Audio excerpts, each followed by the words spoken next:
a Turquia pode se transformar numa segunda Ucrânia, Roberto de Oliveira Gomes.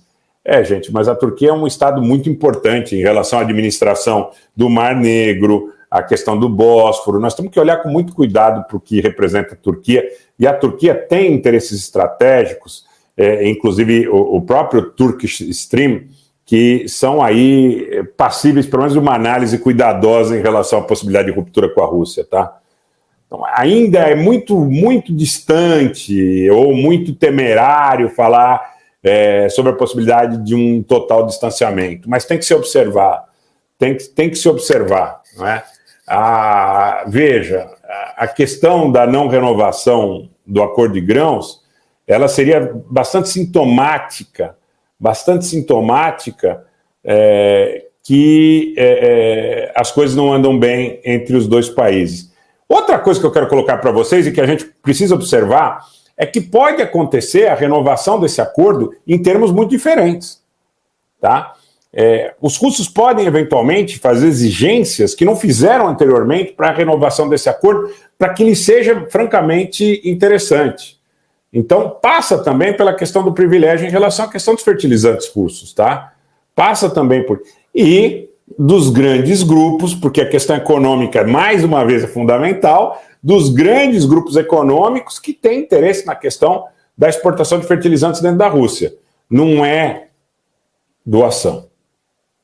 Não é uma questão aí, como muitos suscitam, não, é o mundo multipolar, como se isso justificasse tudo de antemão. São grupos poderosos, são grupos oligopolistas, Você sabia, você que está me assistindo, você sabia que a Gazprom continua exportando gás e petróleo por dentro da Ucrânia, no meio da guerra, e pagando a Ucrânia para isso?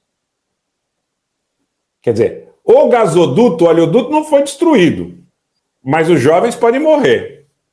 Mais ou menos o que aconteceu quando o Azerbaijão agrediu os armênios, né? Porque poderia haver a destruição dos gasodutos e dos oleodutos. Eu quero falar para você, jovem, que está com a bandeira na mão e que não entende muitas vezes que se trata de interesses econômicos poderosos.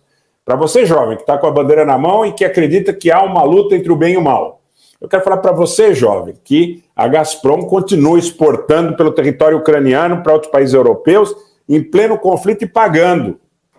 Claro, a história que em 2024 vai acabar, que vai parar. Agora, um gasoduto e um oleoduto vale mais do que a vida de um soldado. Vale mais do que a vida de 1.000 soldados, que 10 mil soldados ou de 100 mil soldados. Você sabia disso? Você está me assistindo aqui e você acha que a guerra é uma guerra que não preserva nada, que não preserva ninguém. Não preserva ninguém, é verdade, mas preserva gasodutos e oleodutos. Não preserva as pessoas, mas preserva gasodutos e oleodutos. Respeita os interesses da mineração. História das terras raras, respeita o interesse das mineradoras. Respeita o interesse da química fina. Respeita o interesse de grupos oligopólios que muitas vezes ficam absolutamente intactos. Mas soldados podem morrer.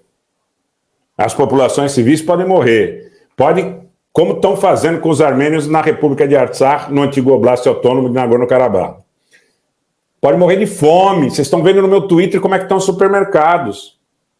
Só não pode parar o ganho dos setores de oligopólio. Só não pode parar o lucro da indústria do petróleo e do gás. Só não pode parar o ganho da meia dúzia de sempre.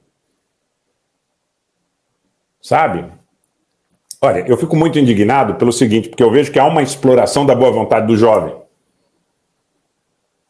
O jovem acha que tudo resumo de tudo, é uma luta do bem contra o mal. E vocês estão vendo que os setores oligopolizados... Outra coisa, meu amigo que me acompanha, o capital migra. O capital já migrou de Portugal e da Espanha para a Holanda, da Holanda para a Grã-Bretanha, da Grã-Bretanha para os Estados Unidos, e ele muito bem pode migrar para a China, nas mãos dos mesmos. Então, tudo isso que nós estamos vendo, a guerra, a destruição... Claro que é a disputa interestatal. Disputa interestatal que olha, muitas vezes, como eu falei há pouco, para o interesse que está pautado por décadas, por séculos, não pelo nosso tempo de vida, ou pela nossa perspectiva ou estimativa de vida. Tá? mas são interesses pesados, econômicos, que não lhes são trazidos à tona, porque é interessante que sempre haja uma questão divisionista, diversionista, sempre com gente com discurso violento, com gente com discurso divisionista, com gente com discurso capcioso, com gente que vem para desorientar, E se tem uma coisa que eu repudio veementemente, é a falta de honestidade, né? A dissimulação, a falta de honestidade. Se eu acho já feio, horroroso, não é?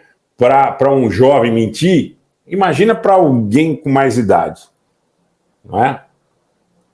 Então, o Rodrigo Rossi está dizendo que sempre tem o bem e o mal, mas precisa saber localizar qual a contextualização, né? Se você contextualiza que há um conflito entre os interesses dos Estados Unidos e da China, entre os interesses dos países que respaldam o esforço de guerra da Ucrânia e os interesses da Rússia, e entende tudo como se fosse uma questão de luta de bem contra o mal, desculpa, vou ser muito franco com vocês que estão me acompanhando, posso descontentar muita gente, mas você não está indo a fundo na questão.